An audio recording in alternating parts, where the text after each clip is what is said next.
Welcome to Spirit, Purpose, and Energy. I'm JJ Flazanes, your host, and thank you for downloading today's episode. I'm very excited to bring you today's episode, Proof of Heaven, with Dr. Eben Alexander. Became a fan of his when he appeared on Super Soul Sunday with Oprah and had his book, Proof of Heaven, as the feature. And I had watched the entire show and actually thought to myself, okay, well, I understand and I don't need to read the book. And because remember, I'm not the person who's coming at this from a scientific need for proof. If it resonates and I have a deep knowing and an understanding, then I'm good.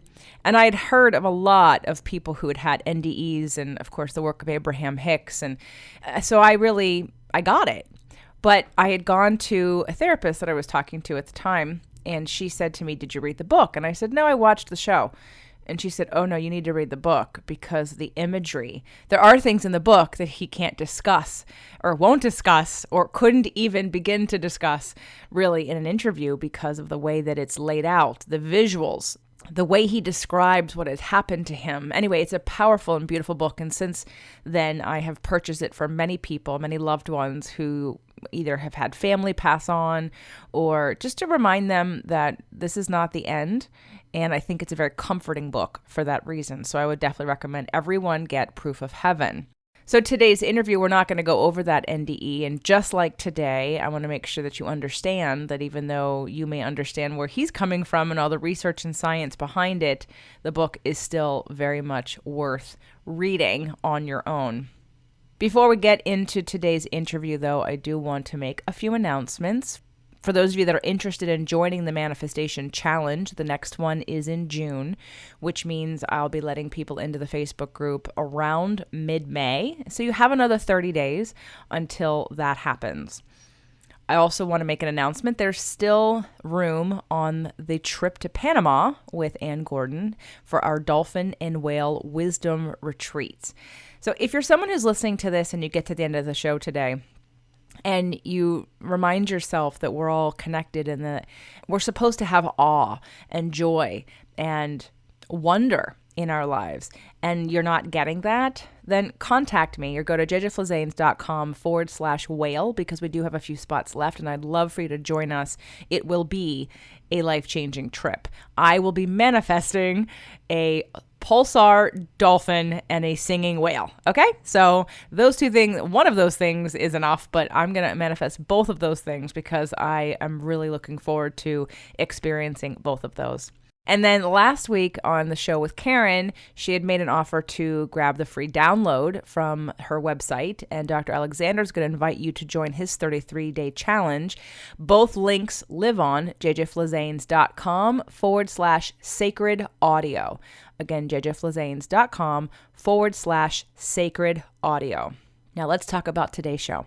After decades as a physician and teacher at Harvard Medical School and elsewhere, renowned academic neurosurgeon Dr. Eben Alexander thought he knew how the brain, mind, and consciousness worked. A transcendental near-death experience, NDE, during a week-long coma from an inexplicable brain infection changed all of that completely. Memories of his life had been completely deleted, yet he awoke with memories of a fantastic odyssey deep into another realm, more real than this earthly one. A pioneering scientist, a thought leader in consciousness studies, Dr. Alexander has been a guest on Dr. Oz, Oprah, and many other media programs.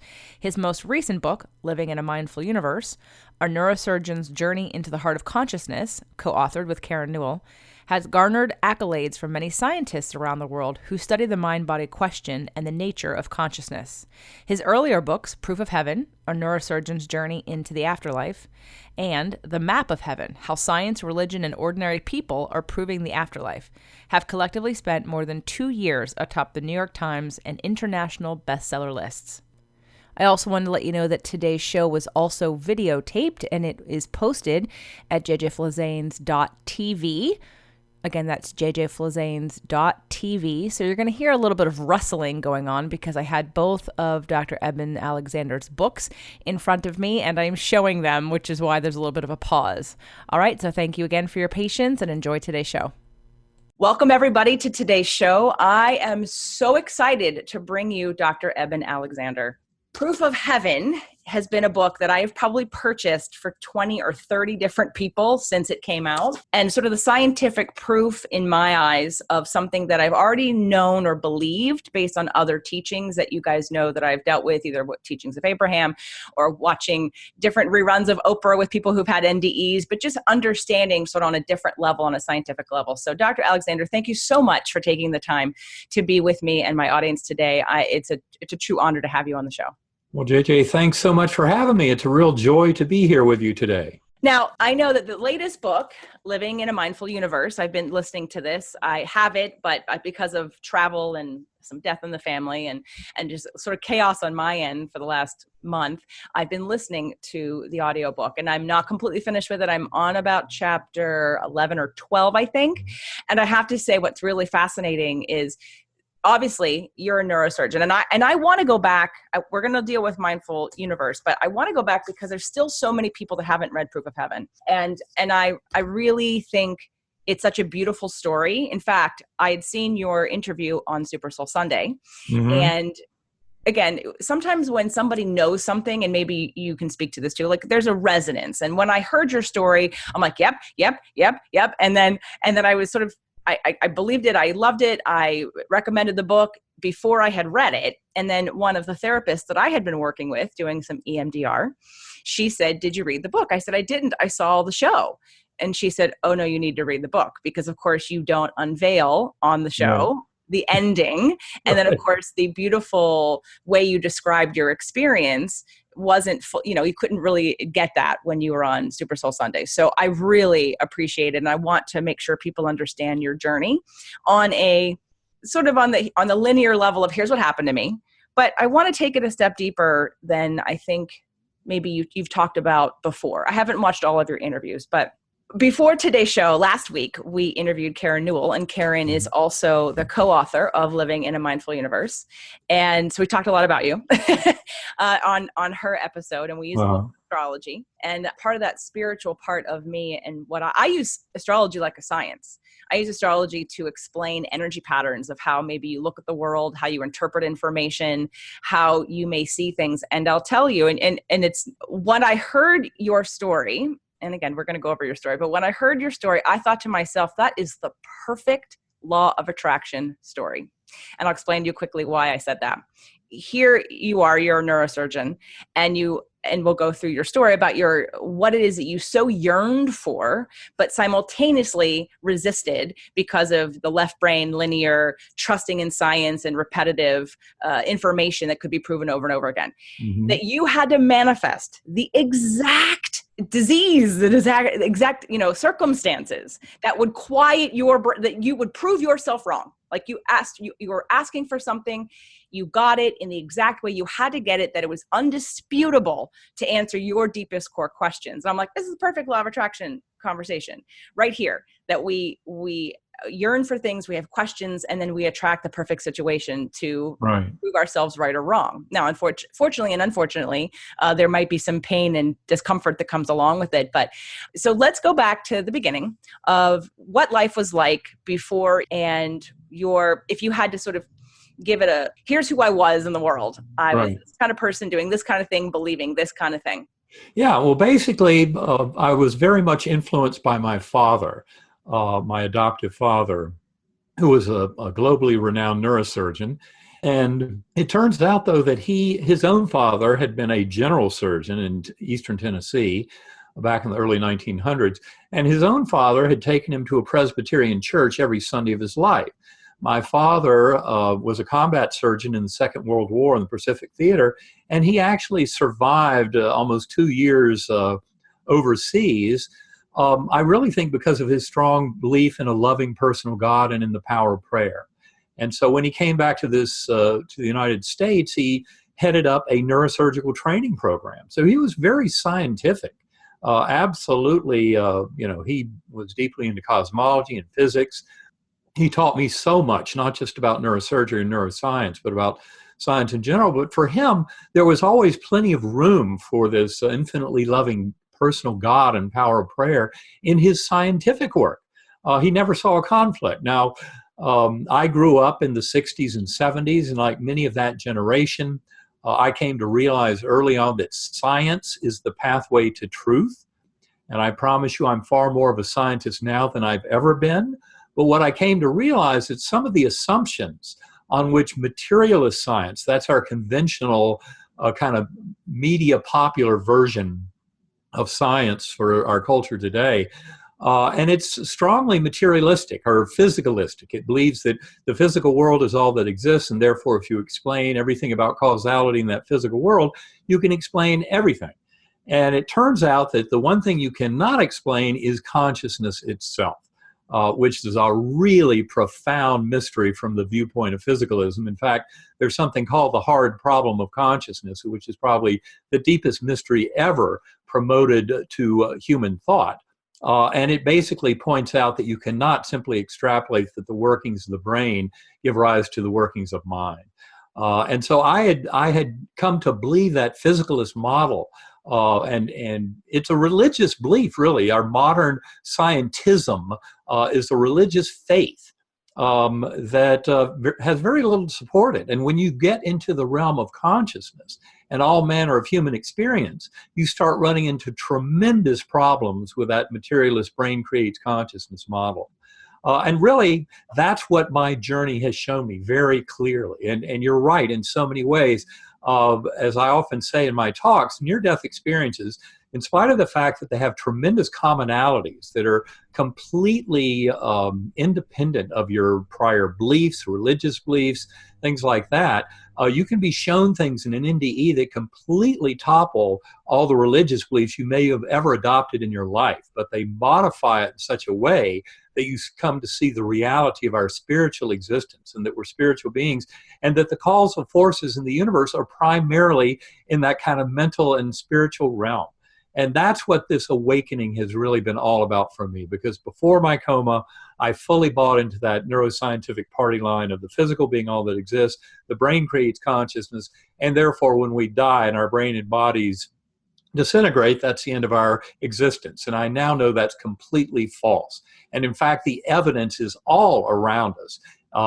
When you ignore the problems with a hypothetical model of materialism, because those problems are gigantic, and just look at human experience and what we're trying to explain, and not just our everyday mundane consciousness, which is a deep enough mystery in its own right, but also all the examples of non-local consciousness, telepathy, precognition, psychokinesis, all the examples in scientifically proven studies that we actually have tremendous influence and access to information far from where our physical body and brain happen to be at the moment. And so consciousness is a far bigger thing to understand than the simplistic little version that I thought I was aiming for as a neurosurgeon back before my coma. And that's where really I think I found so much kind of joy in realizing where the scientific world was on this. I had no idea how many hundreds of scientists around the world get this at a very deep level, the message that I'm portraying in Proof of Heaven. I mean, Karen and I hear all the time from doctors, from nurses, from engineers, from physicists, from chemists, biologists, people, scientific minds who are so grateful for this message because it really admits something that they suspected was very true all along, but now we put it in perspective and we start to address it. But from my point of view, the book Proof of Heaven is more of a question mark than anything. It says, yes, these are very real experiences, and yes, they imply things about this universe that are far grander than what we appreciate just in our moment-to-moment lives here, about the very nature of our existence. And yet we really are just beginning to uncover some of those deep mysteries. But the good news is for those who have always thought that maybe there's something real to the soul and to the notion of spirituality and a spiritual universe, that the modern science of consciousness fully supports you in that. And in fact, the modern science of consciousness fully refutes the simplistic nonsense of kind of naked materialist science that tries to pretend that when you die, that's the end of your existence. Did you ever ask your father to explain his belief?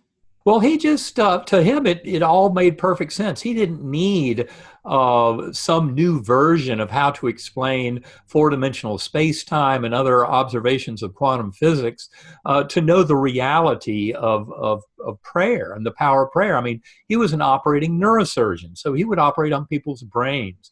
And, he fully bought into the power of prayer and knew that it helped in many cases to help him in getting the healing for his patients that he sought.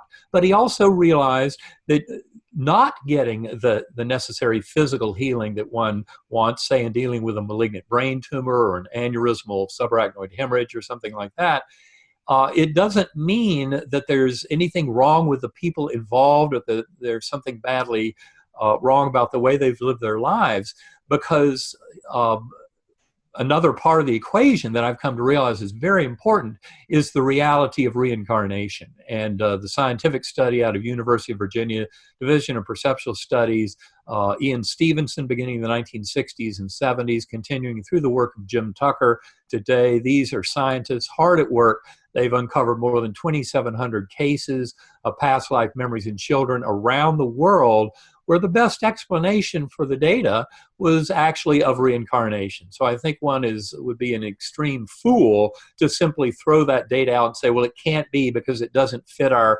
theoretical models, because they've uncovered incredible cases along the way. So in other words, I'm saying that we're much bigger than just one body, one incarnation. And the only way to understand our lives is to look at multiple incarnations that I would say always are involving reshufflings of various soul members of the soul group that we're here to learn and teach these lessons with.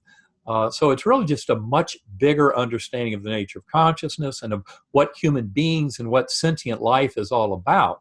That is not at all restricted by the falsehoods of simplistic, materialist, or physicalist thinking. Why do you think now, looking back when you'd had patients tell you they had an NDE, I mean, because you had multiple patients, right, that told you they had NDEs and you dismissed them. Why do you think now, looking back, why did you do that then versus considering other data or looking for researching more into it? Well, like many modern intellectual folks, I was kind of seduced by what science has done and the beauties and glories of scientific achievement. And I knew the techniques that enabled us to get there, and they involve setting up experiments in four-dimensional space-time and assessing results. And so far, I was really not aware of the tremendous amount of evidence that the brain is not the creator of consciousness at all. It turns out that evidence from a scientific viewpoint is widely available to those who choose to look. And in fact, this kind of thinking in neurosurgery goes back at least to the year 1975. That's when Dr. Wilder Penfield wrote his extraordinary memoir about his career, stimulating the brain in awake patients, especially in treating epilepsy, things like that. But in his book, The Mystery of the Mind, published in 1975, he makes it clear as can be, repeatedly stating over and over again that you cannot explain the workings of mind through the workings of the physical brain. And he makes it very clear that you need something else, that there is something about the spiritual, something about consciousness that rises above the simplistic nature of the brain and the physical body, that's very real and that you can demonstrate scientifically. I mean, the scientific method can be used to demonstrate all of this. It's something we go into in Living in a Mindful Universe about modern psychedelic drug studies, which completely defy that materialist model of brain creates consciousness, because in repeated studies done around the world on people under the influence of psychedelic drugs like psilocybin, LSD, dimethyltryptamine, the active principle in ayahuasca, and other such substances, that the brain seems to go offline. Use functional MRI or magnetoencephalography, and the most profound experiences that people have under the influence of those drugs show the brain going dark. No region gets more active. And yet they have phenomenological experiences that are so shocking and novel, they can change their lives. There's tremendous work going on now looking at psilocybin in particular to treat fear of death in cancer patients, to treat very severe cases of alcoholism and addiction, especially the tough ones like opiates and nicotine addiction, and finding that one dose of psilocybin can be very effective for 6 to 12 months. I mean, it's astronomically important what's going on here. And I would say that these are examples of what I would call spiritual healing. They're a way of connecting with higher soul and kind of seeing our life mission in a different and more complete version that allows us to grow and teach and really follow the will of our higher soul. I mean, you can have all kinds of debates in this discussion about the nature of free will, and you can make lots of arguments, as materialist scientists try to do, that there's no such thing as free will. What they believe, of course, is that if it's all just chemical reactions in the brain giving an illusion of consciousness, then consciousness is nothing more than this confusing epiphenomenon of those chemical reactions and electron fluxes in the brain of things all following the laws of physics, chemistry, and biology. So where would you possibly inject free will? Well, free will comes in very powerfully when you realize that we live in a mental universe and that mind influences matter. I mean, in Living in a Mindful Universe, we go into great detail about mind over matter in this universe as it's proven to us. And one of the strongest examples, of course, is in modern medicine. We have 6 decades of experience of looking at placebo effect. That is just the fact that if you give somebody a sugar pill and tell them it can make them better, that in about 30% of cases, depending on what you're dealing with, that's enough. And it's not just about headache and hip pain, but if you go, for example, to the Institute of Noetic Sciences website and put in a local search there for spontaneous regression, you'll find a book on more than 3,500 cases of spontaneous healing of advanced tumors, of terrific infections, of congenital deformities, degenerative diseases, etc., healed because a patient believed they were doing something that could make them better. So belief and faith are incredibly powerful. And the evidence, when you look with an open mind at the evidence for prayer and healing, you can find that there is a substantial amount of belief there. And especially given the honor of placebo effect that we give it in medicine, where any new drug or a lot of surgical procedures need to go through comparison with a placebo-controlled arm to even show that they're valid. Because we realize how powerful a patient's belief is, that belief and faith can make them better. Medicine has admitted for decades that this is a mind over matter universe. So the fact that quantum physicists are finally stepping up to the plate, as witness a one-page editorial that Richard Conn Henry, the head of astrophysics at Johns Hopkins, wrote in 2005 in the scientific journal Nature. His one-page essay was entitled "The Mental Universe." And it talked about how in modern quantum physics, they were rapidly converging on a realization that the main causal principles in our universe are top-down causal principles that involve the mental aspects of it all. So no surprise that mental works and placebo works. In fact, I would say the whole future of healing in medicine in gigantic ways depends on how we learn to really more fully modulate and control those kinds of forces of mental influence on our emerging future. It's all of the details that, looking at your astrological chart, for those of you who are curious, Dr. Alexander is a Sagittarius, shouldn't be a surprise whatsoever. Sagittarians are truth seekers, and you've got it all over the place. So your soul, your personality is Sagittarius. You've got your Mercury, which is how you communicate, in Sagittarius. You've got your Venus, how you deal with love, in Sagittarius. It's all about truth seeking. And I have a lot of Sag in me too. And I'm a Pisces, but I have Sag moon, a Sag rising, a Sag soul. So it's always that wanting to learn. there's never an end. At the same time, it balances out also being available and open to sort of the esoteric and the unexplainable and spiritual principles. Because Sagittarians aren't hardcore in it has to be like a Taurus or an Earth sign that's very much about the box being repeated over and over again. So looking at, and then your Aquarius, so how you deal with emotions, Aquarius, and your Aquarius is the 11th of the signs out of 12. And they all kind of like snowball and grow and evolve onto each other. And Aquarians are all about thinking and thoughts and ideas and about really moving our culture ahead. And what I see and what I'm hearing and because it's been interesting reading both of your books. I know you have one that's in between this, but reading these two books and really have been promoting Proof of Heaven for a long time and handing it to anyone who has someone die. Like I went to it was a funeral at my family. It was my great aunt. And at the time, another one of my family members who had lost a child was looking down in the ground at the burial site. And all I wanted to say was, he's not there. Like, right. He's not in there. Like, right. If you really understood it, or having a trip to a cemetery in Palm Springs to see, I don't know, some famous people who are buried there. And I didn't even get out of the car because I'm like, they're not there. Like, right. If you understood it, you could still have a relationship with them right now in this time-space continuum, because you could go into a frequency to connect with them and to receive them.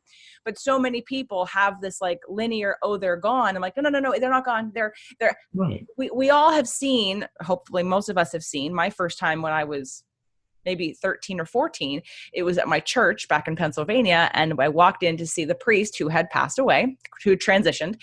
And I remember taking one quick look at his body and said, he's not in there.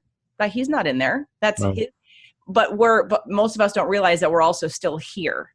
So one of the main spiritual principles, and I guess as much science as I need to be convinced, was the work of Abraham and law of attraction, and using frequency and vibration. And I was waiting in your book, and at chapter 9 or 10, when you did the Tesla quote about frequency and vibration, I was like, okay, there we go. Because to me because that's super clear to me. That's all I needed was to understand that, like on a radio dial, you can't hear what's playing on 102.7 if you're on 98.3.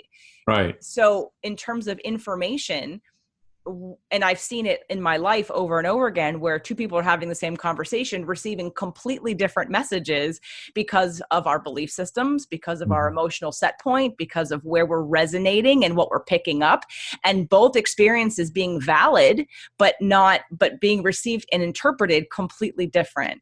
So for me, I take a step back and I look at your journey and think, okay, it's not just your curiosity. And of course, it's not just your personal journey of answering the question, why did this happen to me? Or is there really a God? Or am I really part of something bigger? Which I think was your bottom line question that you created the very specific answer. But I'm now seeing, I'm glad you mentioned all the other physicians and medicine practitioners who are coming to you and saying things, because it gives me some hope, because I'm not a huge Western medicine, I'm not saying supporter. If I'm in a car accident, take me to the hospital. But generally speaking, I might go to a physician for the diagnosis, but I'm going to handle the prognosis and I'm going to handle the treatment on my own, whether it be through Chinese medicine, through, again, emotional ways, through hypnosis, through, EMDR, through diet, through exercise. But I now really see your mission, and tell me if you agree with this. If you don't, that's totally fine. But I see your mission as really being that bridge, because you had the credibility in the scientific community.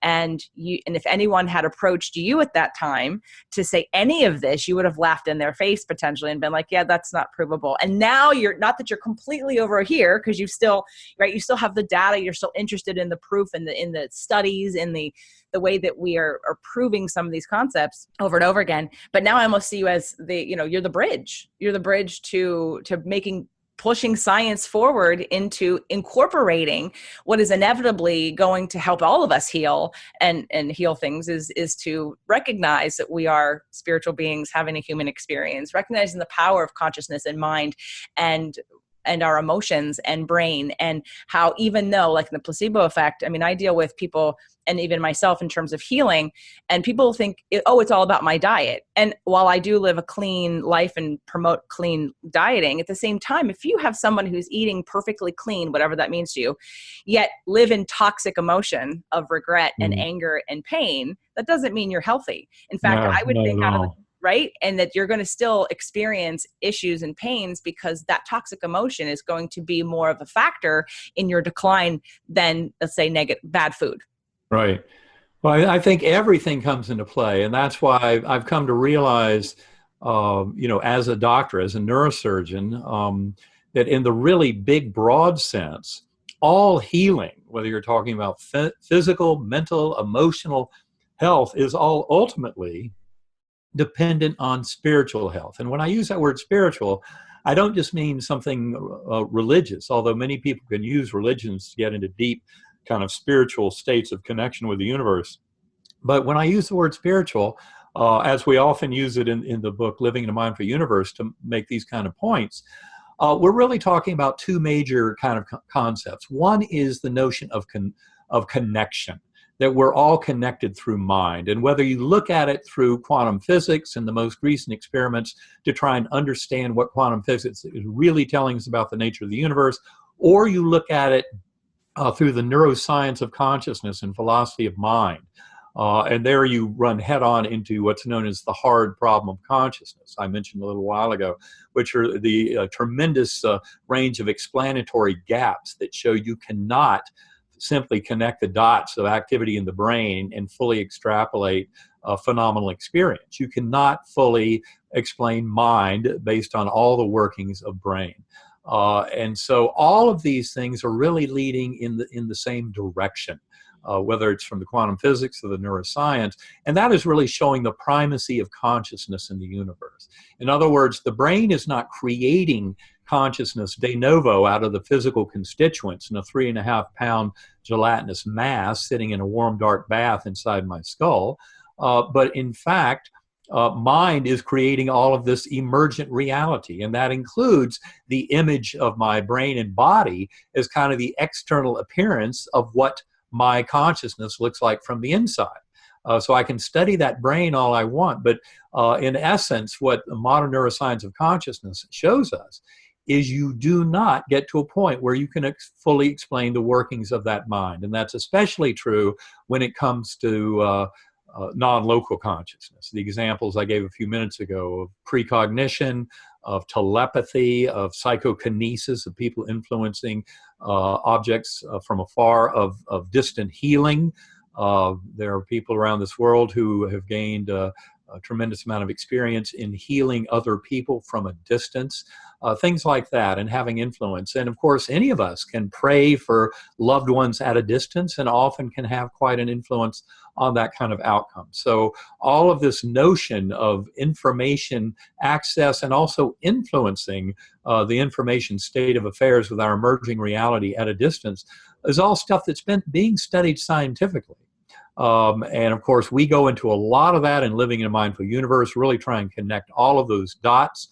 There are certainly other scientific books that get at this. For those interested in the modern medical science, look at NDEs. I would recommend John C. Hagen III's book, The Science of Near-Death Experiences, and that came out about 2 years ago. It's a very good book on that topic and goes a far way towards the scientific statement about the spiritual nature of these. Because if you keep trying to force it all into a materialist mindset, it makes no sense and you can't explain any of it. You really need that bigger theater of operations. And that's why I think that book's important. There's another book, The Self Does Not Die, which is more than 100 cases of veridical perception from the NDE literature. And you read these kind of books and you realize the scientific study of all of this is very far advanced. And it's only through willful ignorance that one can really just reject it all. But I was willfully ignorant before my coma.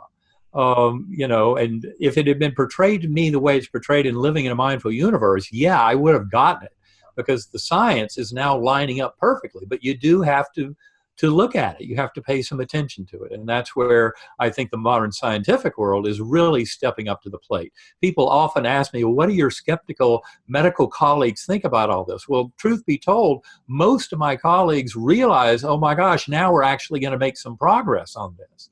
And that's where it's really headed now. And that's important progress, because the kind of false message of scientific materialism, which is the sense of separation, that we're all falsely believed to be separate from each other.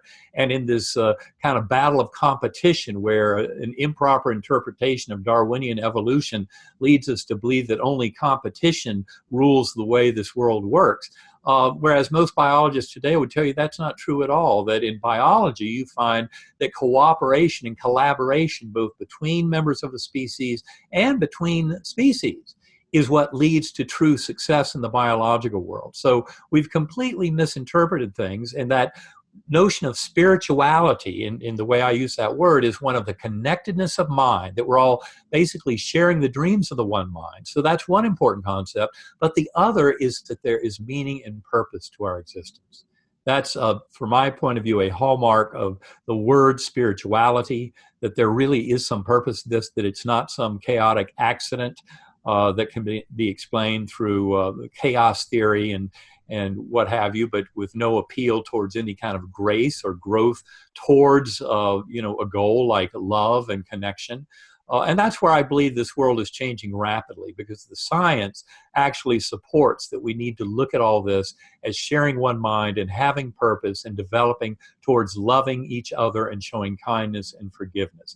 That's why this awakening that's coming from NDEs and from modern consciousness studies is so crucial to this world today, because the modern politics of division and polarization have fooled us into believing that scientific materialism is true and that we're all separate objects in this wild competitive fight to succeed against all odds. And that's not the way it really works. I think most near-death experiencers would tell you we're really bound together through love. Our existence here has a purpose. We're here to love and care for each other. And we need to learn that lesson in writ big, because our world is getting into a very deep and dark hole with a lot of the self-centeredness, the economic polarization, and this notion of, taking care of number one and not realizing that to best take care of number one, you love number one. And you can best love yourself, number one, by loving others. And so it really is a reshuffling of our understanding of lessons that go back thousands of years and yet are more imperative to learn now than they've ever been in human history. Well, I think the expansion of our species and our understanding of things has gone through the transformation of trying something. We have a problem, and then we fix the problem, and then there's always another problem coming from that problem, right? So now there's sort of like this combination. Like I look at the food situation, right? Like with genetic modification. The genetic modification was to help feed more people and to save the crops. We didn't realize it was going to hurt us and to kill us and to create sensitivities and allergies to so many foods that could, threaten our lives on a regular basis. And so now we're looking at, okay, well, how do we do this in a better way? So it's that expansion into it. It's the evolution and expansion we couldn't have gotten otherwise. And I see you as someone who, because back to like the sort of the frequency and vibration, I think living in a mindful universe is perfectly enough science. And I'll tell you, for me, and I'll tell you why, because there's that, I see a lot of scientific people who are their belief systems in science. And this is an assessment or a feeling, not necessarily a judgment, but I see it as a lack of trust in the universe, lack of trust in creator, lack of trust in sort of life in general. And so I have to prove something. I have to know so that I can feel safe. And to me, there's always going to be those people who, doesn't matter how much proof you have, they aren't going to believe it. They're not going to want you, because we're all on our own journeys. We're all evolving and growing at our own paces. But you bridge the gap of the ones that are kind of on the edge to help facilitate the physicians, because so many people listen to their doctors without asking or checking in with their own intuition. They just take pills. They just wait to die. They're not proactive about their health or about their life in other ways. And so I see it as that again, to me, it's the bridge. It's the bridge of that edge of, because too much more scientific, like I bought a book I was telling Karen on the other day when we spoke.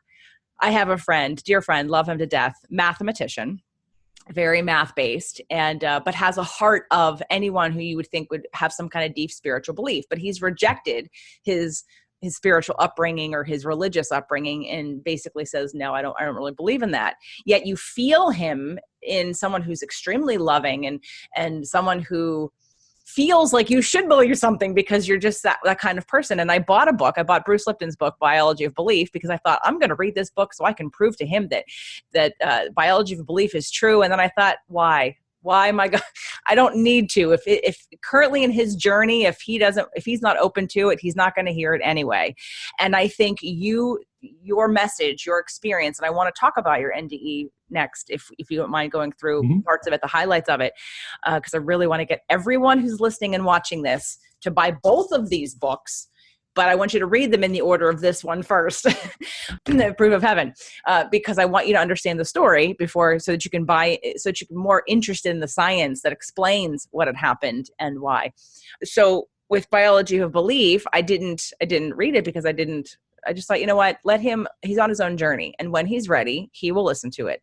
And for me, you represent, again, I think your higher calling, it was to have this experience to bridge that gap between the people who were lack of trust or the ones who were, because you still have, I read in the book about your colleague who had with the radio going off, and then he wrote the paper and you said, oh, I'm so happy you wrote the paper. Then however long later you saw him again, he's like, no, that was wrong, because he was unwilling to go against his community or to be vulnerable to something he couldn't explain. And to me, that's a lack of trust, so those are very good points. And I think what it also boils down to is you've got, I say most people who really want, basically they want to get to some truth. They want to understand, how can I make sense of living my life in a way that really makes sense with this universe? How do I better define my relationship with the universe and my ability to facilitate change in this universe? So I would say most people are very open-minded about that.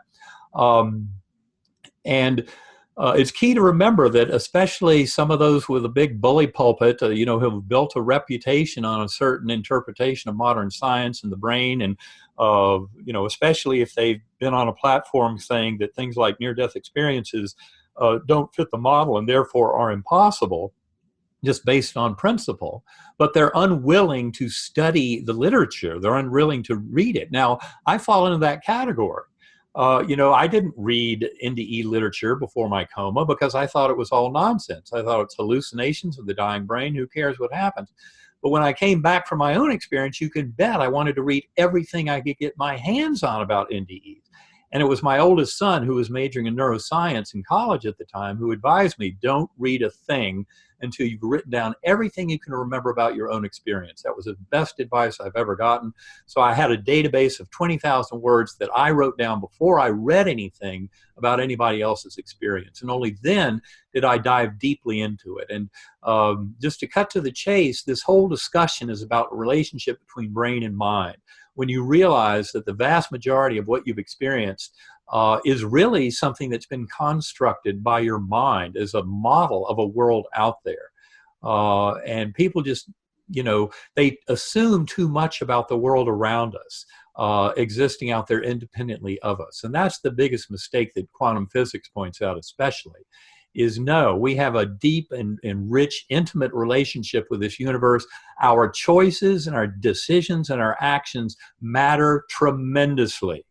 Pay attention to what you think and how you treat others, because you're going to reap every bit of what you sow. That's where the life review that occurs in about 25% of near-death experiences is so important.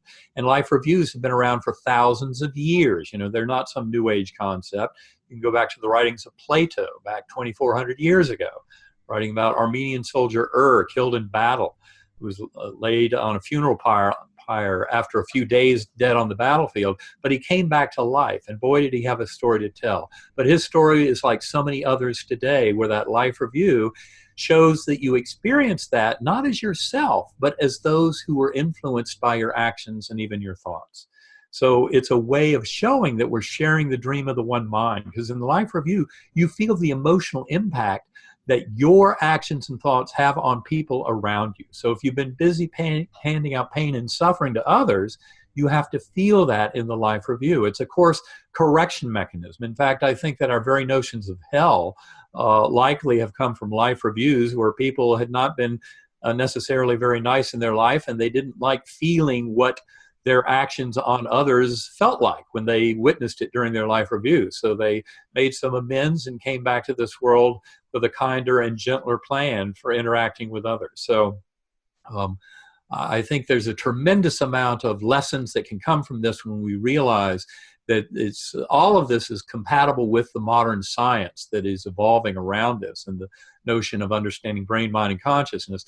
But the first thing you reject, if you're a truly open-minded skeptic about that relationship between brain and mind, when you know all of these possibilities, the one most ridiculous position is that of pure materialism, that somehow you're expecting the physical workings of the brain to explain every bit of phenomenal experience. That's the part that you throw out as hopelessly lost. And that's where I think the modern science is rising by leaps and bounds to help awaken this world to a far deeper, more profound and comforting truth about our connectedness with this universe is really most consistent with the highest dreams of our higher soul. I wanted to go over your NDE, but I really want people to, I don't think we can do it in the amount of time we have left. I really want people to read Proof of Heaven. NDE is near-death experience, in case I haven't said that and you haven't caught that within this show. I'm sure it's in the beginning of the audio in the bio. Let's talk about life now and how life, like your biggest life changes. Obviously, what you're studying has shifted, right? Mm-hmm. What you were studying before versus what you're studying now. I feel like your passion's probably similar. Maybe you have more passion now because you feel you've been awakened, and before you were a little less conscious, if you will, about these other aspects of life, and now you're super conscious, highly conscious. But let's talk about like the day-to-day aspects, or what you think your purpose is on life, or your mission, or your practices, or your habits. What's changed since your NDE? Well, I would say one thing that is probably the clearest is just kind of the way I see this world as I look out on it and see all these sentient beings living their lives and doing their best to try and learn and teach, but doing it in this kind of ignorance of programmed forgetting. We come into these lives, and as those people who study past life memories in children will tell you, you have to ask the children the questions before age 5 or 6, because after that, those memories get covered over. And it's very normal in children for them to have a live, very vivid memories of past existence. In fact, I recently saw a very interesting paper that looked at transgender people. This was work that had come out of University of Virginia, Jim Tucker and others, but showed a very high kind of level, I don't remember the exact numbers, but a very high level of people who were transgender going to, an opposite sex from what they were born from, having past life memories of that opposite sex. So they had actually lived life experience of that opposite sex. And now in this lifetime, for whatever reason, we're feeling like they would be more natural in that other sex, maybe because of some of the experiences they had during that other lifetime or what have you. But I thought it was fascinating that Jim Tucker was able to discern this kind of pattern in people who selected a transgender lifestyle. But it really kind of follows the pattern of all of transpersonal psychology, depth psychology, and the various notions of the only way to explain a lot of the dealings in my life right now is to acknowledge that I've lived previous lifetimes, and that, if you will, there's kind of a karmic debt. There are lessons, the residual lessons still to be learned in some of those previous lifetimes where I might not have properly made amends for, victimizing someone else. I might have to come back as a lifetime where I am the victim for that particular perpetration. All these kind of things make it more obvious. But if you follow the work of Stan Grof and Brian Weiss and Michael Newton and others, very brave, clinical investigators who recognized that the models we have did not work. They needed bigger models to explain things. And those bigger models include multiple lifetimes. And this was presented to me in my near-death experience in several different ways, even though I did not have a life review for Eben Alexander because of my amnesia. That's an important quality of my own near-death experience. It's unusual. Most people don't have that. But it became very clear to me in the months and years after my coma why I had to have that kind of amnesic setting. And it has to do with that beautiful revelation at the end of Proof of Heaven about the identity of that guardian angel on the butterfly wing. And also revelations that I make in Living in a Mindful Universe about encountering my father in meditation. Because probably another big change to my life is I meditate an hour or two a day.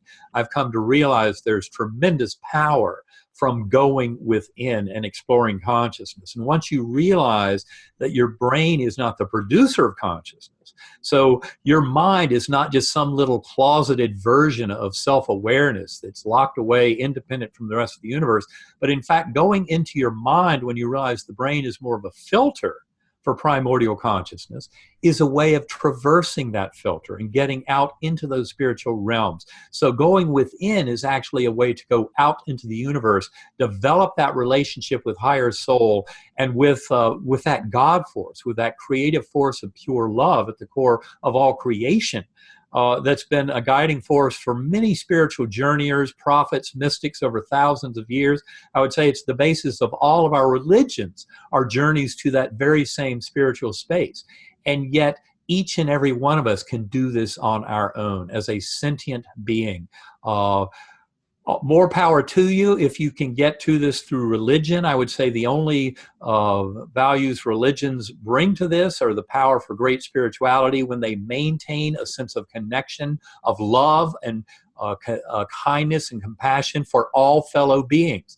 As soon as a religion starts to strip away and pretend it's the only source of wisdom and they're better than the other religions and they'll even hurt or kill others who don't believe like they do, obviously that religion has gone way off the rails and has nothing to do with the original teachings of the prophets of compassion, of love, and of mercy. And these are concepts that whether you're looking at Buddha or Christ, Muhammad, what have you, they all had these messages of pure love and connection between us all. And the more any modern religion can foster on that and also on going within, on meditation and prayer for connecting with that loving force and bringing it back to this world, that's the kind of change that I've seen in my life that's been so valuable, has helped me truly get in touch with who I am, where this is all going, and how I can make far better sense of my life is through this daily practice of meditation. And for that, of course, is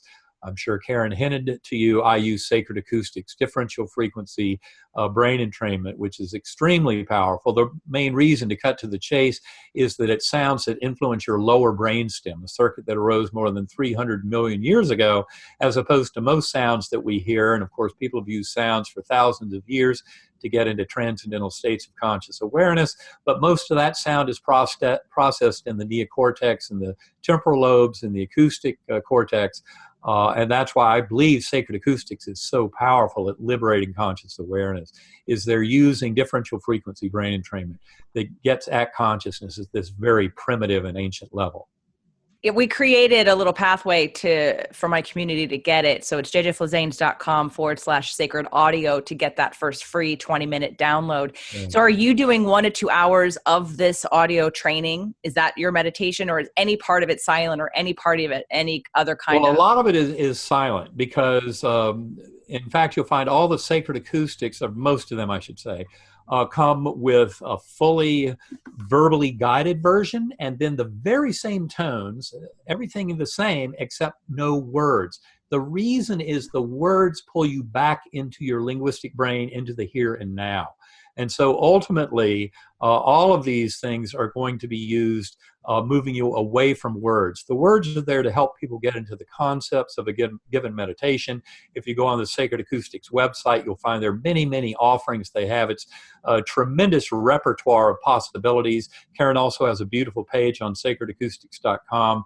I want to ... and then whatever you want to do, whether you're into healing or you want to get into astral projection, or you want to encounter souls of departed loved ones, or you want guidance in your current life, you want to enrich your relationship with your higher soul. All these are possibilities, and there are various different sacred acoustics pathways to them, but they all involve start with verbal guidance and then graduating on to nonverbal, when you can really go deep. And in fact, in the next week or two, the Sacred Acoustics app will be totally redesigned and up to speed. There's a current app there, but that one is going to be completely replaced within a few weeks by a Sacred Acoustics app that will give people a lot more flexibility in listening to the tones for various periods of time. We have other concepts of how that kind of guidance from within can be utilized within the app, but I think Sacred Acoustics is a very powerful go-to site if you want to get into some deep tools for transcendental states of conscious awareness and really take control of your life by manifesting the free will of your higher soul. That's what this kind of program really involves. We're going to be promoting it and talking about it. I used it twice yesterday. And so I'm looking forward to doing more experimentation with it and checking out more of the offerings. And and I think you've said it multiple times throughout this interview, but if you had to say your mission now, is it in bringing connectedness into taking anyone out there, where you were before was you were in a healing modality of helping people in one specific lane of Western medicine, of neurosurgery. Now you're way out, you're expanded beyond that. What's the bottom line message to you? Do you feel at peace? Let's say, is your experience and where you are right now, is that you're passionate yet have peace? Like if you were to transition tomorrow, is that a peaceful thought for you? Or do you have a mission beyond, like, oh, I need to make sure I get this out as far as I can? Is there any yearning in there of accomplishment? I must say, I've certainly come to have a much bigger vision of why I'm living this life. Now, that also means that all of those 54 years before my coma were very important years. I was not on a wrong pathway. I was on absolutely the right pathway, but that pathway has shifted somewhat. Mm-hmm. And I would say essentially what I see as a realistic prospect is I believe that all animals realize that we exist to enjoy life. We should enjoy this existence that is such a gift to us. And I believe that that's very much what my, if you want to call it a mission, has become, is to share enjoyment of life with all fellow beings, to realize that all is well, that we are here to learn and teach and to grow, and that inevitably this involves a recognition that we are one with this entire universe. There's no part of it that is separate from us. And thus any apparent enemies or any apparent sentient beings out there that are not aligned with my life just means I'm not visionary enough to yet see the beauty of our collaborative effort. So this is really about expanding the vision of seeing all of us as in this together. We're here to take care of the least, the last, and the lost. This is all about kindness and compassion and love. And the best way to manifest love of the universe for self is to share and serve as a conduit of that love with all fellow beings. The more I can share that message, show how much healing, true wholeness comes from this kind of mindset and from taking this practice of meditation and living a life where we're really trying to help others as much as we can to bring peace and harmony to this world. That's basically what I see now is a reason for taking that next breath, and then the one after that, and after that. It really, I don't need some much bigger purpose than that, but it really is about trying to bring some peace, harmony, and love to this world. Is there a bigger purpose? I mean, really, isn't everything we do in search of peace or joy or connection or love or safety? I mean, isn't having a job so you can pay your bills, so you can have a house, so you think you can feel good? I mean, it really, to me, it's all the bottom line is we all want to feel good. And whatever we do, we're searching for a way to do that, whether it's through Right. safety or connection or receiving love or accolation from others, being, being seen, being heard. It all boils down to that. So I don't think there is a bigger mission. I could keep you here all day if you'd let me. I haven't even asked you the other questions. I mean, we did talk, actually, I circled 2 questions and we did kind of answer them. The scientific Okay. evidence for reincarnation, and as a physician, how do you see the future of healing? And I didn't even ask those questions, but we kind Right. of You didn't have to. right. Natural. But there are more, and maybe if you're willing, we can do another show with Well, Karen. I'd love to do another show. I think you're right. I think there's plenty of territory we haven't touched on. We haven't scratched the surface yet. Viewers. Yeah. So let's plan on doing it again sometime. I would love to. I thank you so much for being here. I really appreciate. I know I'm pretty clear about my mission on this planet, and it's insimilar, but I'm the one without the scientific information. I'm the one who to connect with people like you who can help me move that needle a little bit further to try to incorporate some of those people who are just on the edge, but JD doesn't provide enough yet of what this really means. So they're like, I believe you, I resonate with you, I get it, but I still need a little bit more to really fully trust and really fully embrace what you're talking about. That's where the meditation comes in handy. I mean, we all have the answers lying within us. We have to go in and find them. And the last thing I would like to leave your viewers with is also there's a free 33-day journey into the heart of consciousness available at ebenalexander.com. It's an email course that people can participate in. We've had more than 7,000 people from all over the world participating. It has a translate button, so people from all languages have contributed to this effort, but it's 33 of the main concepts out of living in a mindful universe, but they're available at ebenalexander.com, your 33-day journey into the heart of consciousness, absolutely for free, and that also includes some sacred acoustics offerings. So highly recommended to all of your viewers. Please participate. Doesn't cost you a penny, and it will certainly help you get on up to speed with a lot of what we're trying to do to change this world. Karen and I, we put together a link for the community for the 20 minutes. So maybe what we'll do is we'll also, so as another way to just streamline it, give that one link, and then they can get both of those things distributed to them that way, because they're going to want everything, anything that they can do to help enhance their experience. So well, excellent. Well, I look forward to meeting them on the 33-day journey. They can message us as they go through all that. So. And we may be meeting at Multiversity in October. I think I have to check your dates because I'm doing my own event in October. But if the dates work out, I will be there. Excellent. We'd love to meet you in person. Yes, that would be great. But before that, we'll get you both back on the show and dive a little deeper into some of these concepts after I've gone through a couple of the meditations on a more regular basis. So we can get even a little bit deeper into this work. Good. I love that.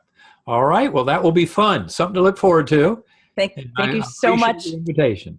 And thank you so much for coming on. And everyone, please buy it now. Proof of Heaven. Don't wait. Buy Living in a Mindful Universe. Read this one first, only because it's amazing, the story, and it'll really put you in the mindset to start to understand and want to dive deeper into the explanation of how this is possible and the powers that you don't even know that you have to change your own life right now. Thank you so much for listening. Thank you so much for watching. Dr. Alexander, thank you so much for being here, and I can't wait to connect again. Thank you. Bye-bye.